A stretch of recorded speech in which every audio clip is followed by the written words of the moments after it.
Unaware I owned the $30 billion company that hired him, my husband humiliated me in front of 400 people, and the worst part wasn't the joke.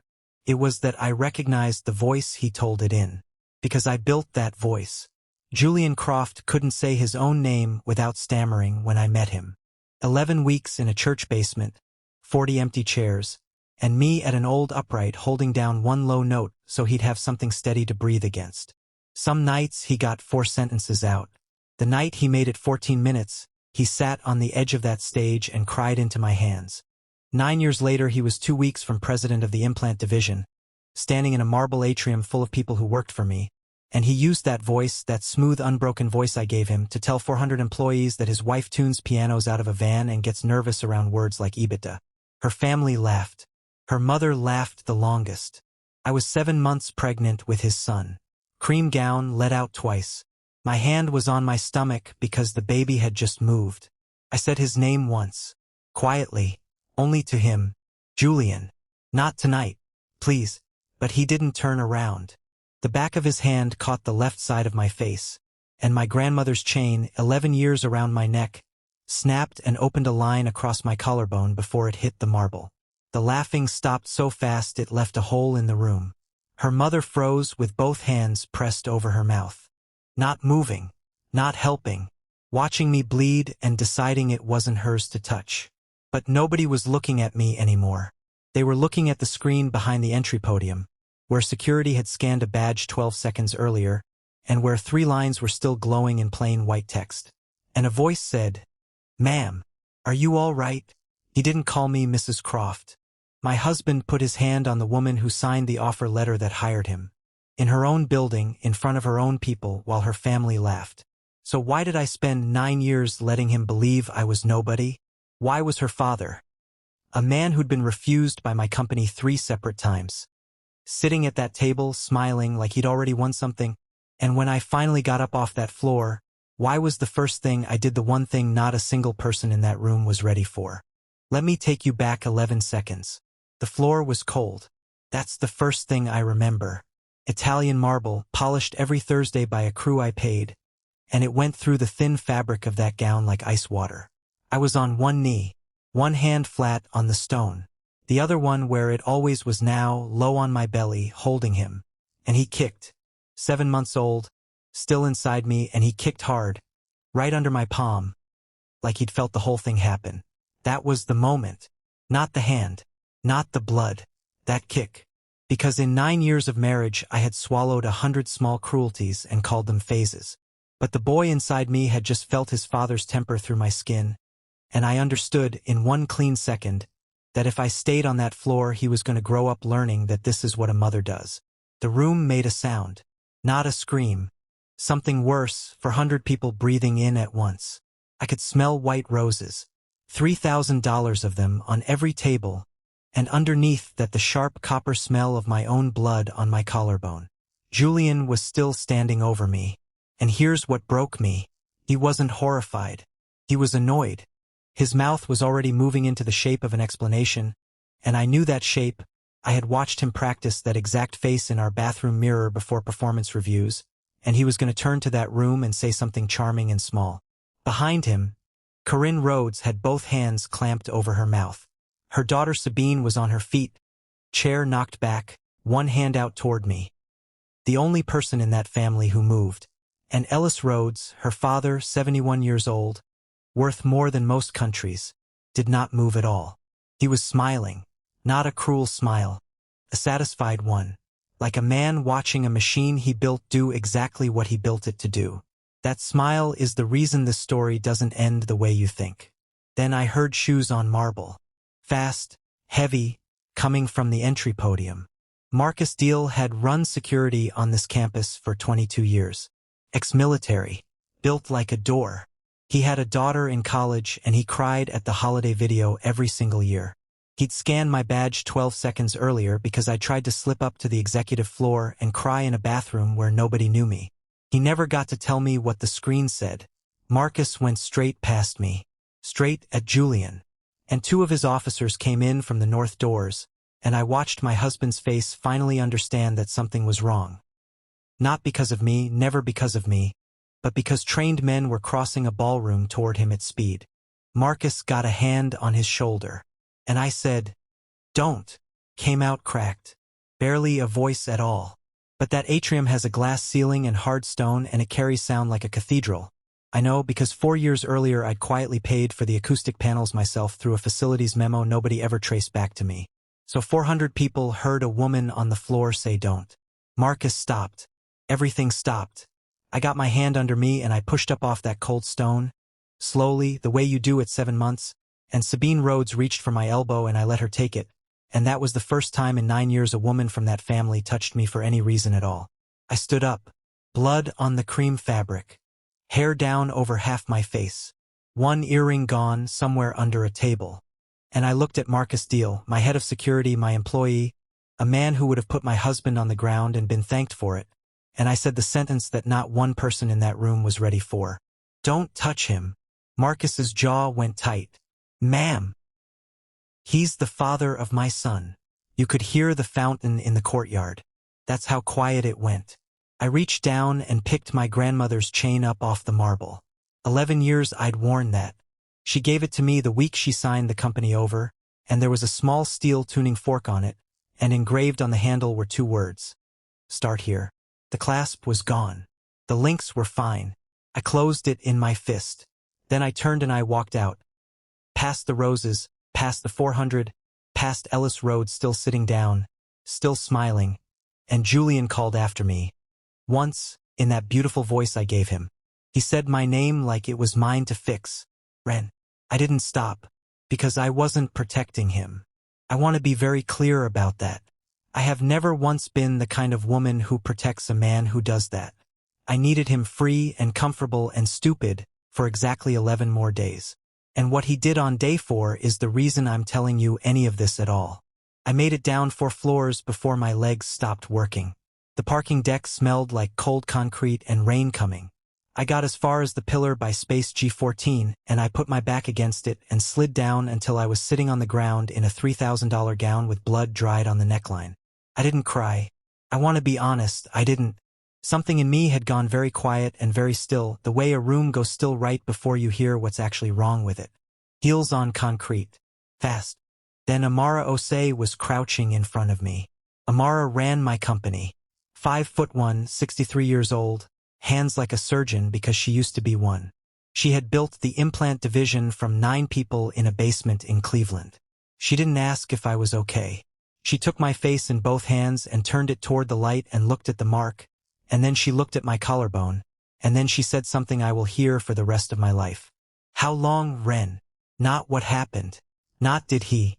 How long? And I heard myself say, "It's the first time he's ever." She said, "Ren." And I stopped, because it wasn't the first time. It was the first time in front of people. There was a night 11 months earlier. Our kitchen. A promotion he didn't get. A bottle of wine he finished alone. And my wrist in his hand hard enough that I wore long sleeves in July and told the woman at the school where I tuned the pianos that I'd caught it in the van door. I had never said that out loud. Not to one person on this earth. And now I was saying it to my own CEO on the floor of a parking deck with my son moving under my ribs. Amara didn't flinch. She just held my hands. Then she said, "2 of my directors flagged your husband to the ethics line this year." I sat on both of them. I looked up at her. She said, "I sat on them because I didn't want to be the woman who told you. That was cowardice. I'm sorry." And I said, "Send them to me tonight." She stood and she pulled out her phone, and she started making calls right there in the parking deck with her heels off and her jacket around my shoulders. And I sat on the concrete and thought about a church basement. Because you can't understand what happened next unless you understand why I hid. I was 19 when my mother married Gordon Frayne. He was the kindest man I had ever met. That is not sarcasm. He learned her allergies. He learned my birthday. He drove 4 hours to sit in a hospital waiting room with her sister. And then, so slowly none of us could point to a day, he began telling her that her ideas were confused, that her friends were beneath her, that her own mother, my grandmother, who ran a company, was controlling. By the time she understood, she had nobody left to call. She was 51. The coroner wrote accidental. I have never decided if that was true or if it was kind. And I sat in the back of that church at the funeral and I made a promise to myself that was so simple it felt like math. Nobody is ever going to find me because of the money. So when my grandmother put 91% of Ashcombe Vantage in my hands at 26, I did the thing everyone would call insane. I kept my mother's last name, Marsh. I bought a van. I tuned pianos, which I had done since I was 14 and loved more than anything on earth, and I let Amara run the company, and I read every anonymous employee report on Sunday mornings like other people read the paper. 19,000 people's private truths. 9 years. Every one. That was my whole relationship with the thing I owned. I listened to it, and when a stammering man in a rehearsal hall asked what I did and I said I tuned these, and his whole face opened up and he said that's the most beautiful job I've ever heard of, I made my choice. He was gonna love Ren Marsh. The van. The calluses. Nothing else. I told myself that was integrity. Sitting on that concrete floor at 38, bleeding, pregnant, I finally understood what it actually was. It was a test. A test he never agreed to take that ran for 9 years that he could never pass because he never knew he was sitting for it. That's mine. I own that. And I said so out loud, in a room that cost me everything to say it in. But there is a difference between a woman who was wrong and a woman who deserved a hand across her face in front of 400 people. Julian did not know he was married to money. Ellis Rhodes knew. Here is what I found out in the 11 days after. Rhodes Meridian Partners had come after my implant division 3 times. Once in the spring. Once through a shell in the autumn. Once dressed up as a partnership. Amara turned them down 3 times, and the 3rd time she did it in a sentence so short that Ellis Rhodes reportedly threw a phone. He couldn't find the door. Because the door was a woman in a canvas jacket with calluses on her right hand, and not one investigator on earth connected her to the name on the building. So he stopped looking for the door. He looked for the fastest rising executive inside that division instead. A man with enormous hunger and almost no roots. No old friends. No mentors. A history of walking away clean from every place he'd ever been. And he put his daughter in a conference room in Aspen. Sabine was 34. Funny in a dry way. She told me later, in a courtyard with a fountain running, that she'd known from the first night what her father wanted, and told herself she was choosing anyway. I don't hate her. Wait for the end. You'll see why. Julian came home from Aspen different. Not colder. Bigger. Like a man who'd been shown a photograph of a version of himself he wanted more than he wanted us. 8 months before that gala, he signed a side letter naming him chief executive of a carved-out entity in the event the implant division was ever separated from Ashcombe Vantage. He signed it on a Tuesday. That Thursday he came home and put his hand on my stomach and felt the baby move for the first time and his eyes filled up, and he said, "He's really in there," and I believed every second of it. Both things were true. That's what nobody tells you. Both things were completely true at the same time. Day 4. I was at my grandmother's house on Delaney Street with a butterfly bandage on my collarbone and a lawyer named Ines Vogel sitting at the kitchen table. My phone lit up. Then it lit up again. Then it wouldn't stop. Julian had given an interview. Not to a tabloid. To a real outlet, on camera, in a gray sweater, with his hands folded. And he was magnificent. He said his wife had structured his entire adult life as an audition he was never told he was in. He said he'd been hired, promoted, and evaluated by his own spouse without his knowledge. He said the word humiliating 4 times. And every single time his voice caught just slightly on the first syllable. Ines said, "That's good for us. He looks unstable." And I said, "No, he's doing it on purpose." She looked at me. I said, "I taught him the breathing that controls that. 11 weeks in a church basement. He's using the stammer as a weapon, and it's the most effective thing he's ever done." Then his lawyer filed. Rhodes Meridian's counsel, not Julian's, theirs, which told me everything, moved for an emergency injunction. The argument was surgical. An undisclosed controlling owner, operating anonymously through a trust, who had personally accessed 9 years of protected employee whistleblower reports, had created a governance defect requiring an independent administrator. Every word of it was factually true. Every word of it was the exact opposite of what happened. A judge granted a narrow version Friday afternoon. My voting rights suspended. 14 days. And with me frozen, Rhodes Meridian resubmitted its offer for the implant division. Fourth time. Then somebody uploaded 11 seconds of ballroom video. 9 million views before morning. Strangers arguing about whether I was a victim or a billionaire who let a man hang himself on camera for leverage. 2 of my own trust board members, good people not bought, said publicly that I should step back voluntarily. I sat in my grandmother's kitchen at 11 at night with a hand on my stomach, and I understood that I was about to lose the company she built, to the man who put his daughter in a room, using the one thing I'd done for 9 years out of love. And I picked up the phone to call Amara and tell her I was selling. That's when I heard it. Downstairs. In the basement. Piano note. 1 low F held. And there was nobody in that house but me. I went down those stairs holding the railing with both hands. The basement of my grandmother's house has 1 bare bulb and a 1974 Baldwin upright against the far wall, and the radiators bang all winter and destroy the soundboard, and I have tuned that piano 4 times a year for 19 years anyway. There was nobody there. The note was still ringing. Low F. Dying out slow. And then I saw the window, cracked 2 inches the way she always left it, and the draft moving across the open keyboard, and the small steel weight I used to hold a key down while I work, sitting exactly where I'd left it on Sunday. Just wind. Just physics. Just an old house doing what old houses do. I sat down on that bench and I laughed until I was crying, and then I was only crying, and my son turned over inside me while I did it. Because that was the note. That was the note. The one I held down for 11 weeks in a church basement so a terrified man would have something steady underneath him. And I had never once, in 9 years, asked what I was tuning against. I pulled my grandmother's chain out of my pocket. The clasp was still broken. The little tuning fork was still on it. Start here. I struck it on my knee and set the stem against the Baldwin's rim and let it ring. And I finally heard what she'd actually been telling me since I was 14. A tuning fork does not care what the piano wants to be. It doesn't get louder to win an argument. It doesn't bend. It rings the same note in an empty room at midnight with nobody agreeing with it, and every single string in that instrument has to come to it. I had spent 9 years hiding because I was terrified of being found. And a man had found me anyway and taken everything he wanted, and I had let him. Not because I was hidden, but because I had never once made him come to my pitch. I called Ines Vogel at 11:40 at night and told her I was not selling and not stepping back, and that I wanted the full trust board in a room Monday morning, and that I wanted to speak first. She said, I booked it Thursday. Monday, 8 a.m. 11 trust board members.